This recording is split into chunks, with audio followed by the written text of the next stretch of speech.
ini adalah suara-suara ego tentu. Apakah saya merasa tidak layak dimaafkan? Nah, bagaimana mengatasi hal-hal yang seperti ini? Sebenarnya ya pada saat misalnya saya tadi bertengkar sama Cici, terus saya mengucapkan kata-kata yang tidak sepantasnya. Terus ketika saya kembali, kenapa saya begitu menderita?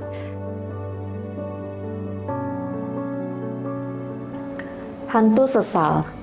Rasa bersalah dan menyesal adalah seperti hantu yang membayangi kita, dan itu bisa mengkonsumsi diri kita habis-habisan.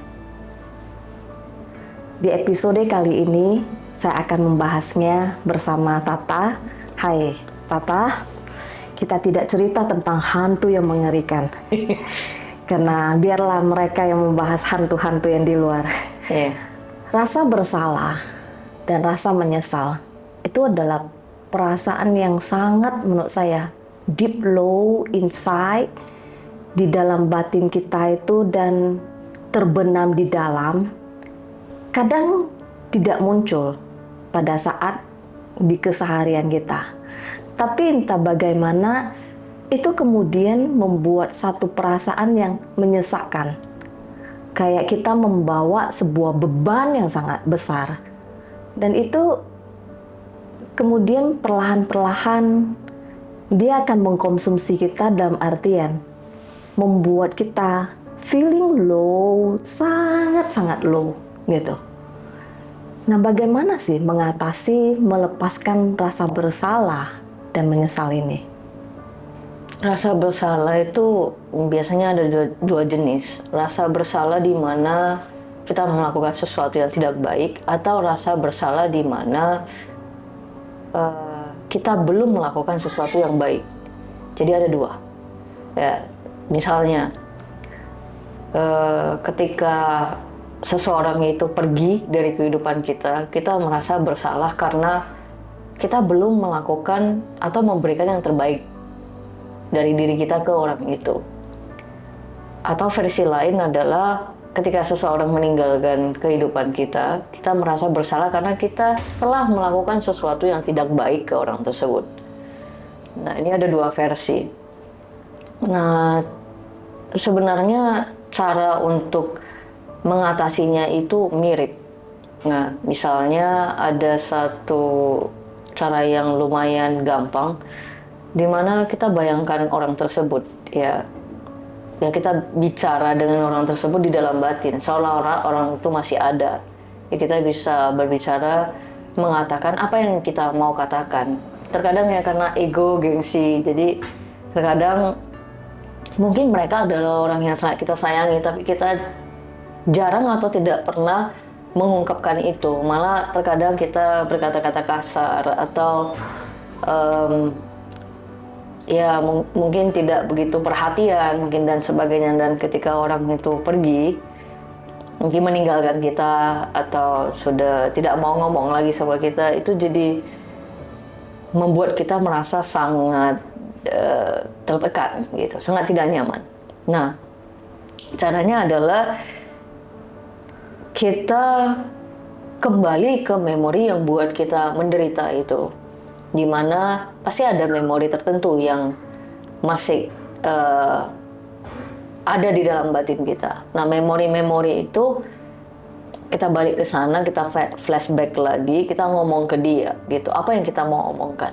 Misalnya pada saat itu saya dan teman baik saya, ya tiba-tiba teman baik saya sudah pergi jauh sekolah di luar negeri, ya saya di sini misalnya. Terus saya ngerasa aduh sayang banget dia, saya belum main ski sama dia. Mungkin kemarin dia bilang dia pengen main ski tapi belum pernah kesampaian gitu.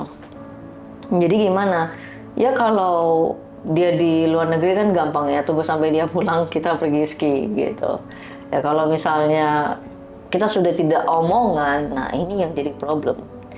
Dan ya kita bisa ngomongin itu gitu ke teman kita, bahwasanya mungkin di hari itu ada kejadian tertentu yang aku tidak omongin ke kamu karena mungkin masalah pribadi atau apalah, tidak bisa aku kasih tahu, tapi sebenarnya I do care about you gitu.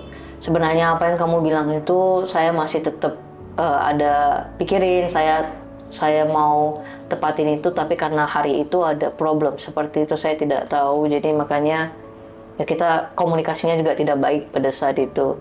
Jadi ya omongkan sesuatu yang kamu pengen omongkan ke orang itu, entah kamu berterima kasih atau kamu say sorry. Nah, repeat itu terus menerus, ulangi sampai merasa nyaman. Itu somehow bisa membantu sih, kayak meringankan itu ya, you say sorry, keep saying sorry, itu akan melegakan dan sampai akhirnya itu akan terangkat dan hilang sendiri. Itu sebenarnya salah satu memori yang rusak sih, seperti yang pernah kita bahas, di mana memori yang rusak itu menimbulkan luka. Sebenarnya rasa bersalah ini timbul dari memori-memori yang tidak menyenangkan. Sama sih, semua emosi itu sama. Mau rasa bersalah, mau amarah dan sebagainya. Lihat kalau kita marah, ujung-ujungnya kadang kita berkata yang tidak seharusnya, kita akan merasa bersalah juga. Kok tadi aku ngomong gitu ya, misalnya sama orang tuaku, atau sama abang atau adik kita, gitu kan. Kita akan merasa bersalah. Nah, kalau kita masih bisa menjangkau mereka, ya kita say sorry, gitu ya. Tapi terkadang kan ketika kita say sorry, orang yang mau kita say sorry juga nggak mau menerima. Jadi lebih baik itu kayak kita settle itu di dalam diri kita dulu. Ya kita benar-benar minta maaf dengan sungguh-sungguh, ya kita ulangi sampai kita merasa nyaman dulu. Dengan itu, karena kita energinya sudah jadi positif, sudah jadi tenang. Jadi lain kali kalau kita masih punya kesempatan untuk bisa bertemu dengan orang itu, maka orang itu bisa merasakan energi di kita itu sudah berubah. Jadi kemungkinan besar penolakan itu sudah menipis. Tapi kalau kita masih bawa kayak perasaan ragu-ragu, itu bisa kedetek.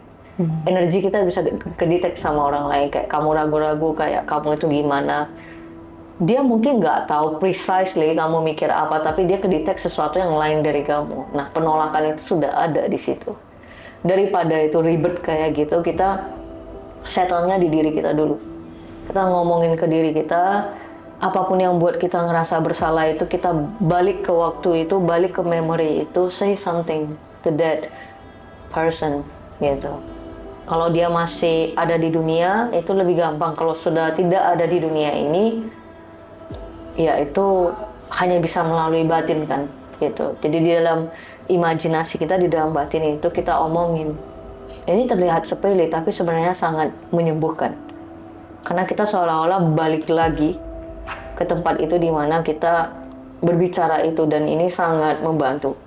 Itu akan release emosi yang stuck di dalam tadi itu, yang terblokir, yang terbelenggu di dalam itu. Ketika kita merasa bersalah ataupun menyesal, yang muncul dalam batin kita cenderung ya, kita itu susah memaafkan diri kita sendiri. Kita itu susah untuk berdamai dengan diri kita sendiri. Karena ada suara-suara yang terkadang mengatakan, ini adalah suara-suara ego tentu. Apakah saya merasa tidak layak dimaafkan? Nah, bagaimana mengatasi hal-hal yang seperti ini? Sebenarnya ya pada saat misalnya saya tadi bertengkar sama Cici, terus saya mengucapkan kata-kata yang tidak sepantasnya. Terus ketika saya kembali, kenapa saya begitu menderita? Karena di situ ada pergulatan batin sebenarnya, antara batin yang tahu apa itu baik dan batin yang berbuat salah. Jadi batin yang baik ini terus mengomeli batin yang berbuat salah tadi. You did something wrong, you did something wrong. Keep reminding you of the thing that you have done wrong. Sebenarnya cuma sekali kita berbuat salah, tapi remindernya itu berulang kali. Makanya kita terusik sekali, kita iritasi sekali. Karena batin kita punya persepsi tentang apa itu baik dan salah. Jadi ketika kita mengucapkan kata-kata yang menurut kita itu kasar, maka batin kita akan mengomeli kita, batin yang baik tadi. yang berpegang teguh dengan prinsip baik tadi, dia akan bilang, kamu kok ngomong kayak gitu sih, nggak sepantasnya kamu ngomong kayak gitu, dia dulunya baik loh. Memori-memori baik itu akan keluar untuk kayak diomelin satu-satu, dia dulunya pernah baik sama kamu, dia dulunya ngelakuin ini, makin nambah nggak? Gitu. So, makin upset gitu kan. Itu dikarenakan karena kita sebenarnya tidak begitu mengenal diri kita sendiri sebenarnya. Balik lagi, diri kita sendiri itu kita belum bisa menerima apapun yang terjadi. Itu sulit banget bagi kita untuk bisa embrace, untuk bisa benar-benar menerima itu, bahwa itu adalah bagian kita, itu adalah sesuatu yang alami. Oke, kita udah berbuat salah. Kalau on the spot, kita bisa langsung bilang, aduh sorry ya tadi aku kalap gitu. Jadi aku memang mengatakan kata-kata yang kasar, tapi sebenarnya I didn't mean it gitu. Aku nggak kayak gitu, tadi terbawa emosi aja gitu. Tolong maafin gitu. Kalau di detik itu kita bisa seperti itu, kita nggak akan merasa sebersalah itu. Kita ngerasa bersalah karena ada emosi baik yang seharusnya kita salurkan itu tidak tersalurkan. Jadi makanya itu merepet terus dia di dalam mengomel supaya itu bisa dilakukan. Karena kita punya persepsi begini, kalau kamu buat salah, kamu harus minta maaf. Kalau itu tidak kita lakukan, kita merasa ada sesuatu yang salah sebenarnya. Tapi kalau kita nggak punya persepsi itu, coba kita hapus, kita buat salah pun, kita fine-fine aja. Contoh, The Joker. Ya, dia buat salah sampai kayak mana, semengerikan itu, dia fine-fine aja, seneng dia malahan. Karena dia nggak punya persepsi itu, dan dia punya gangguan jiwa pastinya. Ya, tapi kita di sini ngomongnya itu bukan tentang gangguan jiwa itu, kita bilang kalau kita nggak ada persepsi itu, maka kita tidak akan merasa bersalah. Ada toh orang yang kayak maki-maki orang lain, tapi dia ngerasa kayak memang seharusnya mereka dimaki. Saya kenapa harus merasa bersalah gitu. Tapi kalau kita lihat lagi jauh ke dalam hatinya, kemungkinan dia ada ngerasa bersalah. Kalau dia punya persepsi di mana berkata-kata kasar itu salah, di mana dia punya persepsi kalau kita bersalah kita harus minta maaf, dan jika tidak dilakukan, maka dua hal itu akan menjadi bumerang, karena itu juga sebuah emosi. Cuma itu emosi positif. Emosi negatif kita itu ya ego dan sebagainya ya, amarah tadi. Setelah itu reda, tapi kita masih membenarkan diri gitu. Kita nggak mau mengikuti emosi positif tadi. Kita nggak mau mengeluarkan itu. Kembali lagi kita tidak mengerti value dari emosi kita sendiri.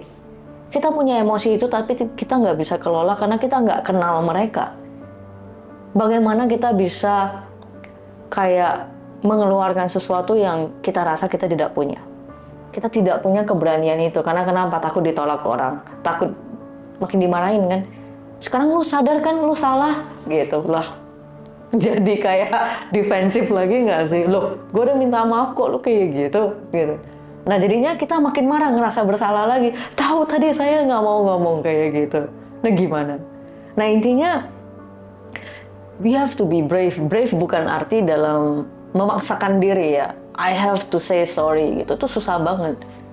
Sorry-nya itu gampang keluar kalau kita benar-benar ngerti kualitas diri kita. Aku say sorry itu bukan karena kayak aku itu harus meminta pengampunan darimu, bukan. Aku say sorry itu karena aku tahu behavior aku tuh tadi salah. Aku say sorry itu karena aku tahu aku ingin memperbaiki behaviorku tadi. Jadi bukan karena aku ingin meminta pengampunan darimu untuk minta validasi dari kamu, bukan. Saya say sorry itu hanya sebagai pengukuhan bahwasanya hal yang salah tadi tidak akan saya lakukan lagi, dan saya tahu itu salah. Dan itu lebih ke kualitas yang tadi, kejadian tadi saja, tidak merusak saya in personal gitu. Bukan karena saya ngomong kasar tadi itu ngerusak kualitas keseluruhan saya, tidak. Hanya bagian itu tadi yang sedikit rusak saya perbaiki. Jadi kita harus tahu dulu bahwasanya kita say sorry itu untuk apa? Bukan minta validasi atau pengampunan dari orang lain, but we just fix that small part of us yang rusak tadi, yang sedikit bend, ya kita luruskan. Jadi ketika orang lain attack kita lagi, lu tahu salah kan, lu tahu sekarang lu kayak mana kan, nah kita udah nggak annoyed gitu, karena kan lah itu udah nggak urusan kita. Kalau rasa bersalah dan menyesal, terutama menyesal ya, itu cenderung kejadian di masa lampau yang udah berlalu dan sesuatu yang tidak bisa kita perbaiki ya. Biasanya rasa menyesal kan terjadinya seperti itu. Iya. Kata orang makanya kalau menyesal di awal itu kan namanya pendaftaran. Makanya penyesalan selalu di belakang. Jadi, nah penyesalan ini